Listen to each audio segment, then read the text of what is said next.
May 26, 2026.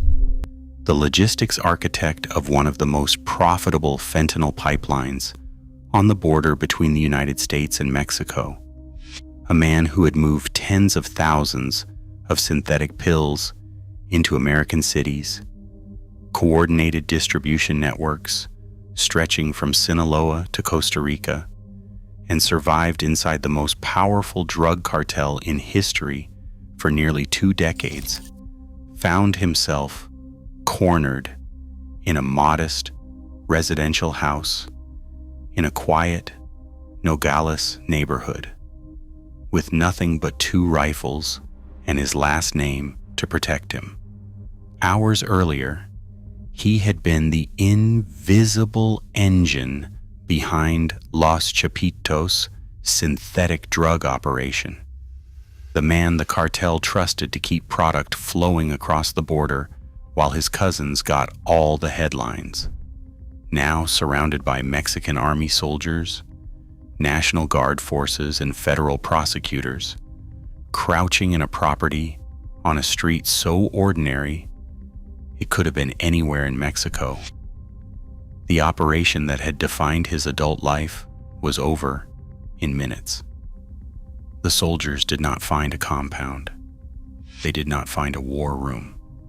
They found a man, pale, cornered, stripped of every advantage his bloodline had ever given him.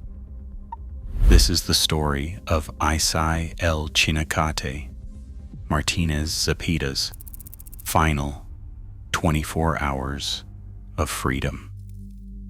The nephew of El Chapo, the logistics brain of Los Chapitos, and how the man who kept the cartel's synthetic drug machine running from the shadows was ultimately undone by the same patience, the same silence, and the same anonymity he had always relied on to stay free.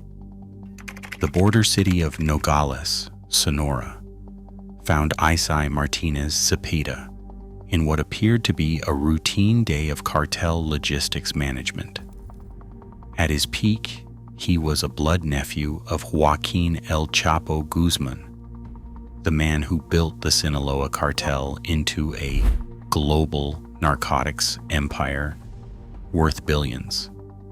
He was a certified logistics coordinator for Los Chapitos, the faction led by El Chapo's sons that had pivoted the cartel aggressively into synthetic drug production and become the dominant fentanyl supplier to the United States.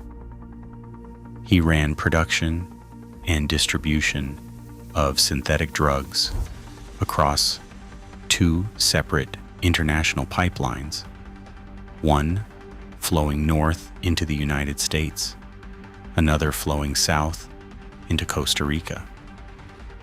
But beneath those credentials lay a deeper story. To understand how it all unraveled on that Tuesday morning in May 2026, we must first examine the family he came from, the organization he served, and the slow tightening of the noose that had been closing around him for years. Isai Martinez Zepeda grew up in the shadow of the most famous surname in Mexican organized crime. The Guzman family tree was enormous, and in a region like Sinaloa, where cartel work passes between generations, the way other trades do, many branches of that tree were pulled into the business. El Chapo himself rose from a mountain village in La Tuna, impoverished and remote and isolated from the rest of Mexico, to build an organization that at its height was moving more drugs into the United States than any group in history. El Chinacate was a product of that world. He wasn't a random foot soldier who stumbled into cartel life. He was born adjacent to it. His brother, Enoch Martinez Zepeda, known on the street as El Vocho, was arrested at a military checkpoint as far back as July 2005. That means by the mid-2000s, both brothers were already embedded enough in the Sinaloa cartel's operations to be showing up on law enforcement radar. Then came El Chinacate's own first arrest. In June 2008, he was 25 years old when federal police caught him during Operation Culiacan Navalato, a joint military and law enforcement sweep through Sinaloa. He was in possession of high-caliber weapons. He had criminal priors. Authorities at the time identified him as a suspected nephew of El Chapo. He was detained, but he did not stay detained. Somehow, through the mechanisms that allow well-connected cartel members to navigate Mexico's legal system, bribes, political pressure, compromised officials, and skilled lawyers, Isai Martinez Zepeda walked free. And unlike a lot of cartel figures who treat a first arrest as a wake-up call to lower their profile, El Chinacate went in the opposite direction. He climbed. He deepened his role. He became more operationally important, not less. By 2026, he was not writing his uncle's name anymore. He was one of the key logistics operators, keeping Los Chapitos fentanyl pipeline functional at a moment when the entire cartel was under unprecedented pressure. That alone tells you something about the man. Reckless people do not last in that world. Stupid people do not last. The ones who survive longest are the careful ones, the ones who understand that the most dangerous thing you can do in the cartel business is make yourself visible. El Chinacate understood that for almost 2 decades after his 2008 arrest. He stayed in the margins. He stayed useful. He stayed alive until the margins ran out. The morning of May 25th, 2026, the day before the raid, began like any other day in El Chinacate's carefully constructed routine. The physical environment surrounding him was deliberately unremarkable. The Colonia Casablanca neighborhood of Nogales, Sonora, is exactly the kind of place a man in his position would choose to operate from: residential, low traffic, indistinguishable from hundreds of other urban blocks in northern Mexico. The houses sit close together. The streets are narrow. Nothing about the neighborhood announces itself. That was the point. The atmosphere in Nogales that spring was tense but functional, the kind of low-level controlled tension that border cities learn to live with.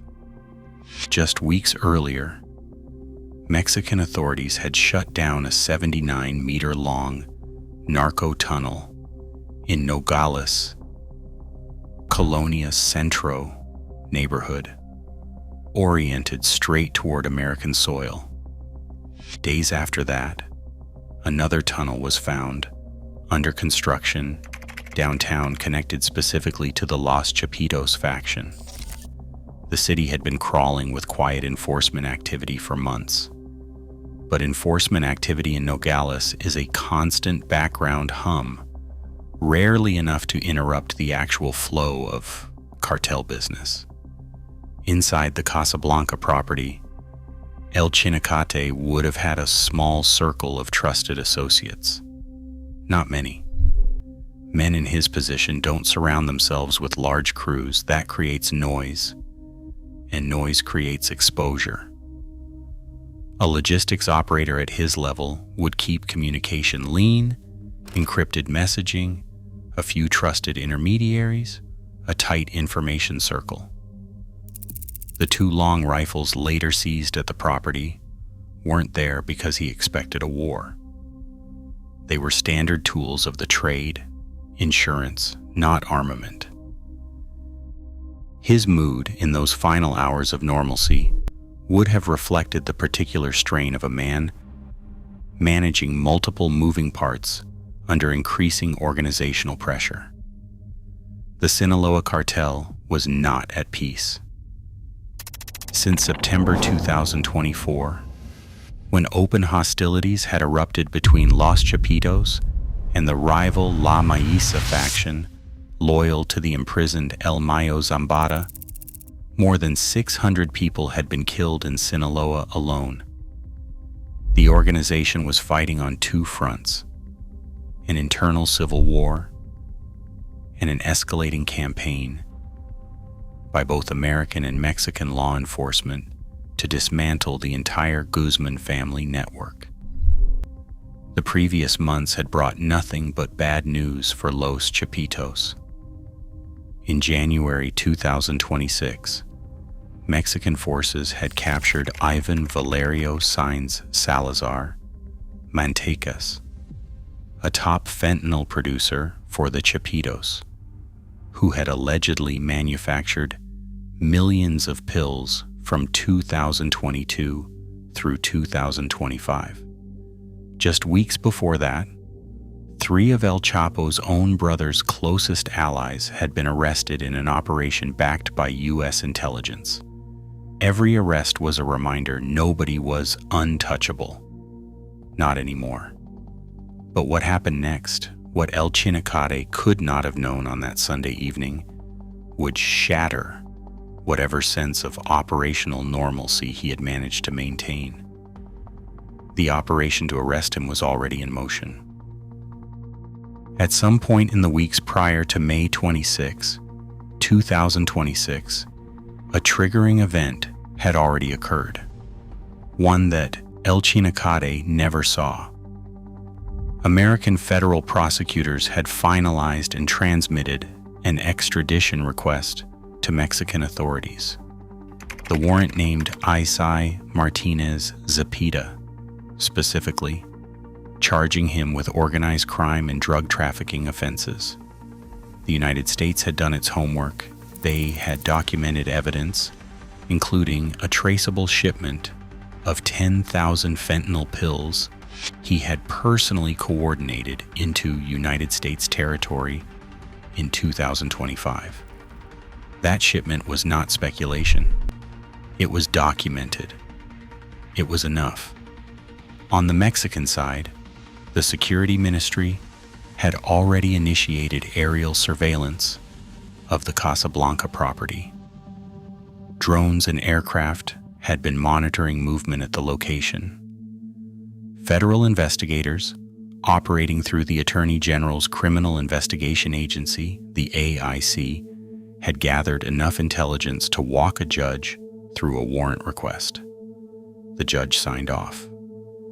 The immediate reaction inside the joint task force that had been building this case was now purely operational: timing, sequencing, coordination with parallel operations.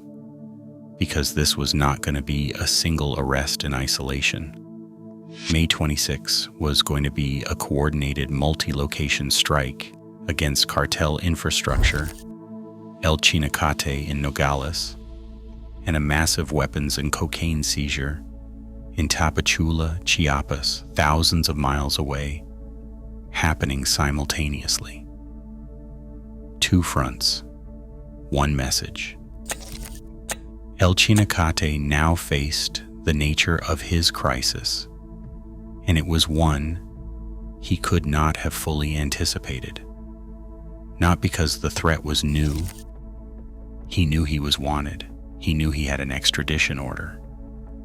But there is a difference between knowing you are being hunted and knowing that the hunters have located the specific house you are sleeping in. That difference, that gap between abstract danger and immediate physical danger, was about to close in the space of a single morning. To truly feel the weight of what was closing in on El Chinacat, you have to understand the operation he had dedicated his adult life to, because the scope of that machine makes his arrest feel less like the capture of one man and more like the severing of an artery. As the hours passed, on the night of May 25th, into the early morning of May 26th, El Chinacat was managing what authorities have described as a logistics operation of significant scale.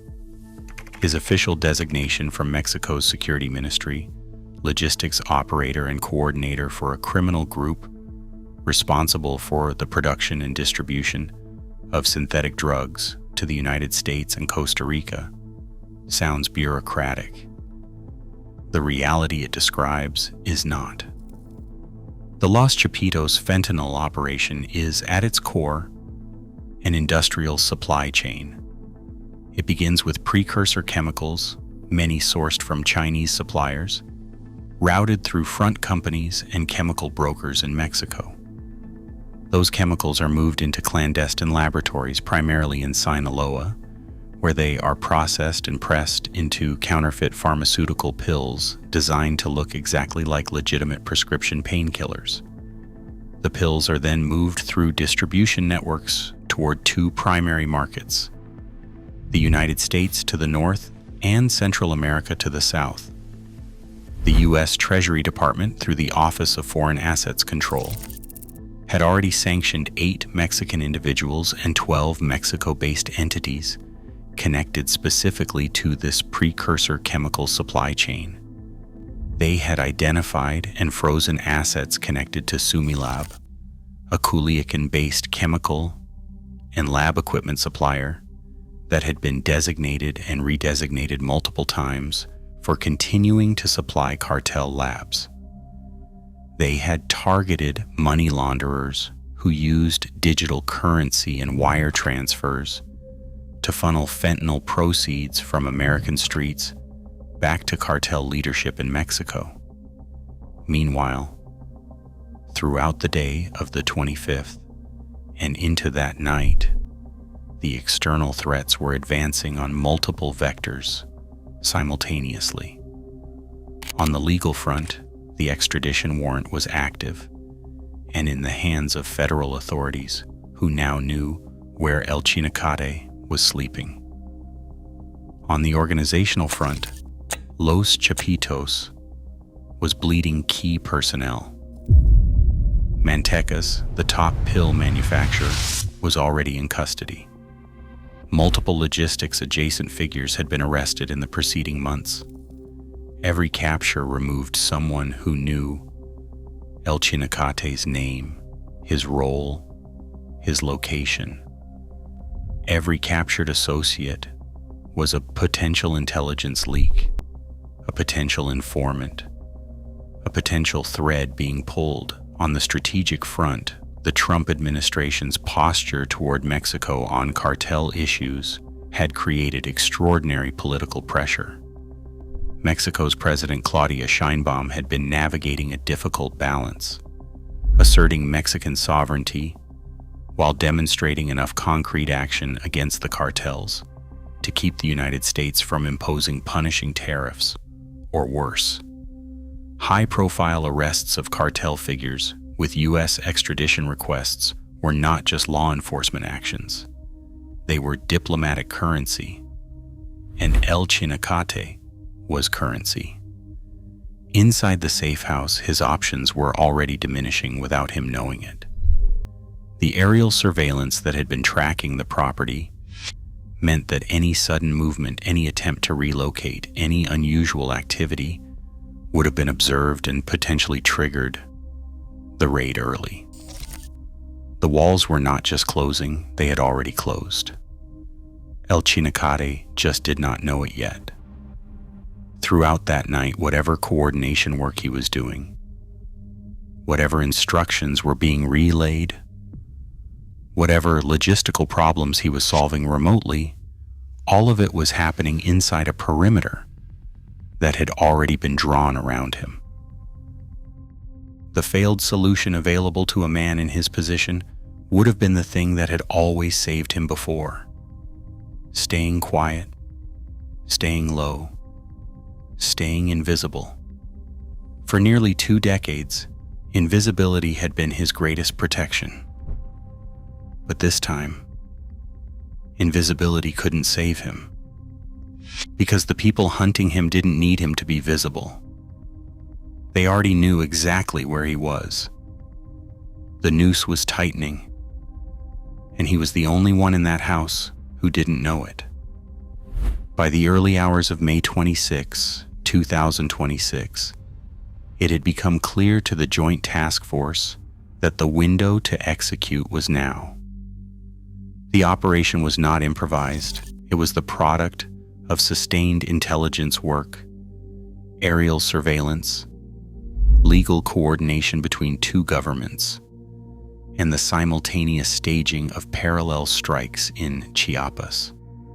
The last-minute sequencing would have involved final confirmation that the target was still inside the Casablanca property, final communication between the Mexican Army unit, the National Guard contingent, and the federal prosecutors from the AIC, who would be present to execute the warrant and preserve evidence.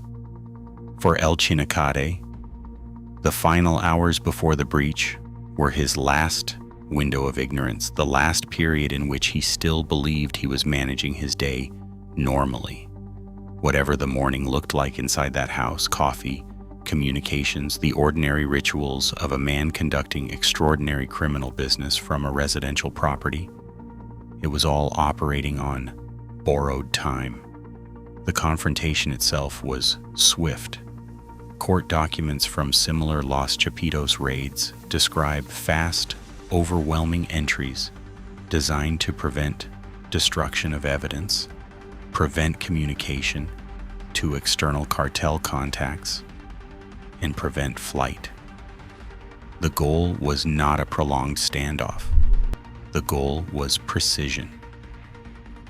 When the soldiers and federal agents breached the Casablanca property that Tuesday morning, they found Isai El Chinacat Martinez Zepeda inside.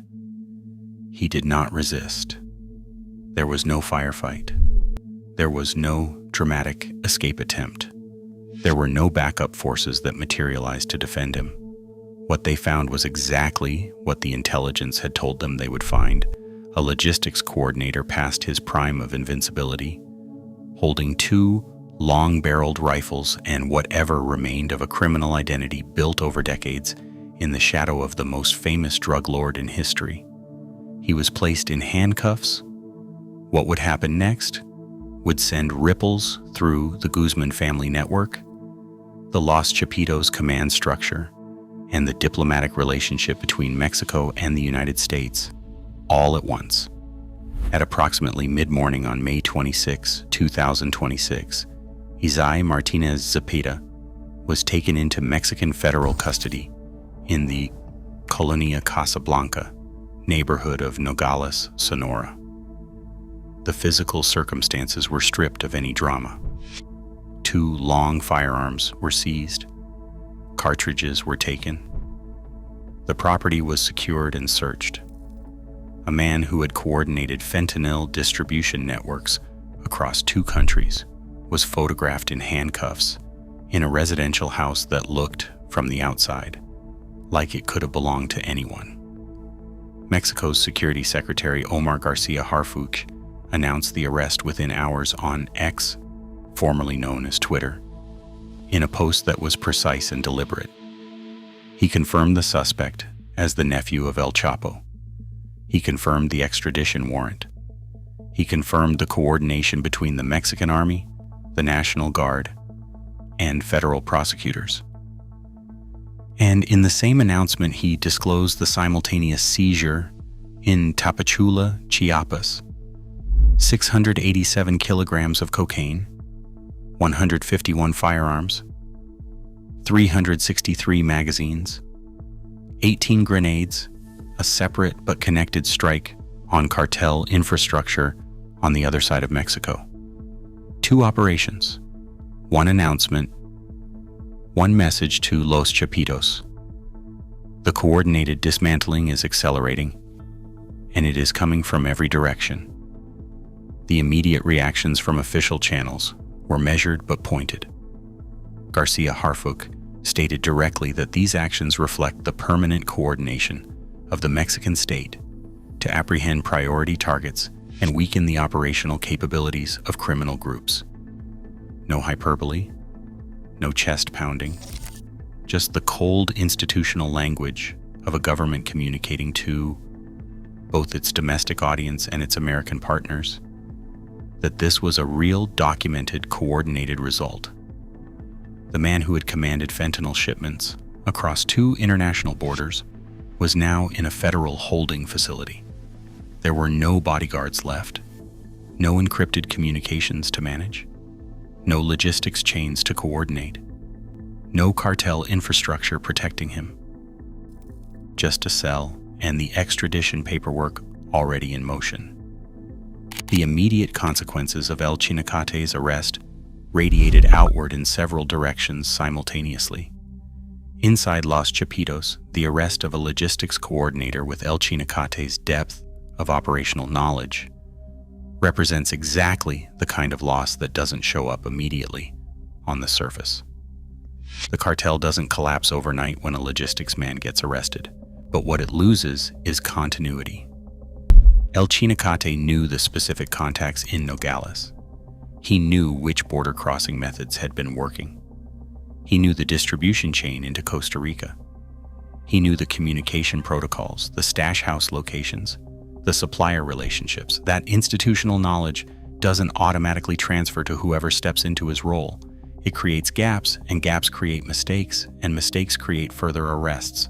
The broader impact on the Guzman family network was equally significant. El Chapo himself is rotting in ADX Florence, the Supermax facility in Colorado that has housed the Unabomber, the Boston Marathon bomber, and other high-profile prisoners.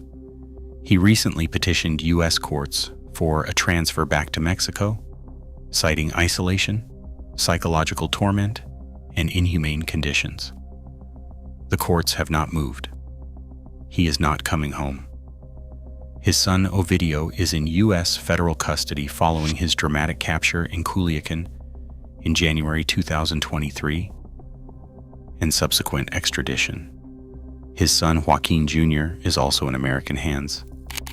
That leaves Ivan and Alfredo Guzman Salazar as the only 2 of El Chapo's sons still operating in Mexico, both designated as international narco-terrorists by the U.S. government, both with multi-million-dollar bounties on their heads.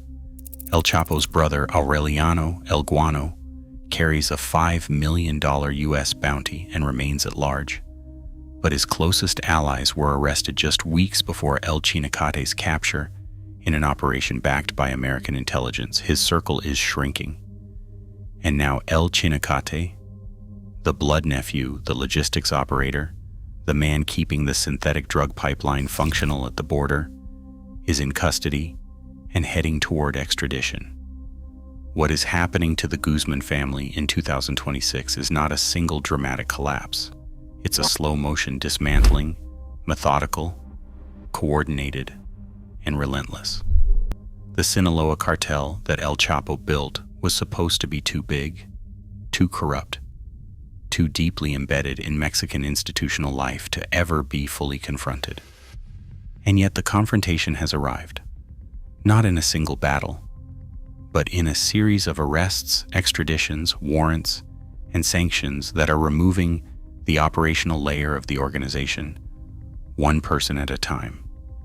Isai El Chinacate, Martinez Zepeda's arrest marked the end of a chapter, not just in his own story, but in the larger story of what the Guzman cartel empire actually looks like in its decline. The long-term impact of his capture operates on multiple levels. At the tactical level, it disrupts a fentanyl distribution network that ran from clandestine labs in Sinaloa to border corridors in Nogales to street-level distribution points inside the United States. At the strategic level, it contributes to the broader erosion of Los Chapitos' operational depth at exactly the moment when the faction is simultaneously fighting an internal war against La Maíza and an external war against coordinated American-Mexican law enforcement. At the symbolic level, it continues the systematic exposure of the Guzman bloodline, the demonstration that El Chapo's name, his family, his legacy of impunity cannot protect those who carry it. The lessons embedded in El Chinacate's story are uncomfortable ones for anyone who has ever studied how criminal empires actually work. The first lesson, proximity to power, is not the same as protection from power.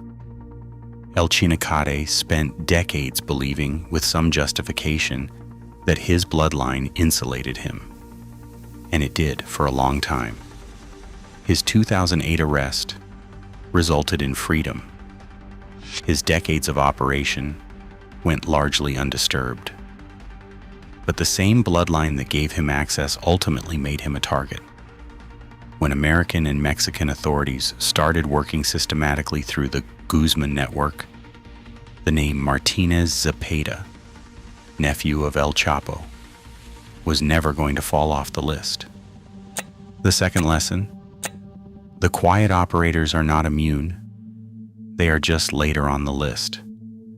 El Chinacate did everything right by the logic of cartel self-preservation. He avoided the spotlight. He didn't give interviews. He didn't post on social media. He didn't build a flashy compound. He worked, and it kept him free for years. But modern law enforcement, particularly the kind of sustained, intelligence-driven, aerially supported, financially targeted enforcement that has characterized the American-Mexican response to fentanyl since 2024, doesn't require visibility to find you. It just requires time and coordination. The third lesson, every logistics chain has nodes, and every node can be found. The fentanyl crisis that has killed over 500,000 Americans didn't materialize out of nowhere. It was built piece by piece by men like El Chinacate, logistics operators who understood supply chains, who knew border corridors, who could coordinate across international boundaries. For every 10,000 fentanyl pills that crossed the border under his coordination in 2025, somewhere in America, there were families who didn't know a pill had entered their world. Somewhere there were parents who found their children unresponsive. Somewhere there were hospital emergency rooms processing overdoses from pills that looked exactly like legitimate prescriptions. That is the weight behind the bureaucratic language of an extradition warrant. The final 24 hours of El Chinacate's freedom serve as a meditation on what happens when the infrastructure of impunity finally cracks. Not all at once, but slowly, arrest by arrest, until the man who believed his name would protect him is sitting in handcuffs in a residential house in Nogales with nothing but 2 rifles and the memory of everything he used to be. So let's bring this all the way back to where we started. May 26th, 2026. A modest house in the Colonia Casa Blanca neighborhood of Nogales, Sonora. A man inside who had spent 18 years rebuilding his position in one of the most powerful criminal organizations on earth after his first arrest. A man who, by every measure of cartel survival instinct, had done everything right. He stayed quiet. He stayed useful.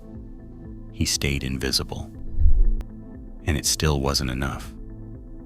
Isai El Chinacate Martinez Zepeda is now in Mexican federal custody, facing extradition to a country where his uncle is serving life plus 30 years, where his cousins Ovidio and Joaquin Jr. are already behind bars, where the U.S. government has classified his entire organization as a terrorist entity, where federal prosecutors have already convicted, indicted, and dismantled the leadership tier of the Sinaloa cartel, one extradition at a time. The irony is this: the man who spent his entire cartel career trying not to be noticed finally became impossible to ignore. Not because he made noise, but because everyone around him made noise, got arrested, got flipped, got extradited, and left him exposed. In a world where anonymity was armor, he ran out of people to hide behind. The Los Chapitos empire is still standing. Ivan and Alfredo are still out there. The fentanyl labs are still running somewhere in Sinaloa. The border tunnels are still being dug under Nogales. The machine is damaged, but it has not stopped. What El Chinacate's arrest represents is not the ending of that story. It's a chapter, another domino, another piece of an organization being taken apart with the slow, unglamorous patience of law enforcement that has finally decided to treat this as the national security emergency it actually is. The man is in handcuffs. The machine keeps turning. But the machine has fewer hands on it now than it did yesterday. And that is what dismantling actually looks like, not one dramatic moment, but 1,000 quiet ones, just like this. If this video gave you a clearer picture of how these operations actually work, drop a comment below. Tell me what part of this story hit different for you. If you want to go deeper on Los Chapitos, on the fentanyl supply chain, from lab to American street, or on what is happening inside the Sinaloa cartel's internal war right now, I have full videos on all of that. Subscribe if you are new. I will see you in the next one. Do make sure to sub up.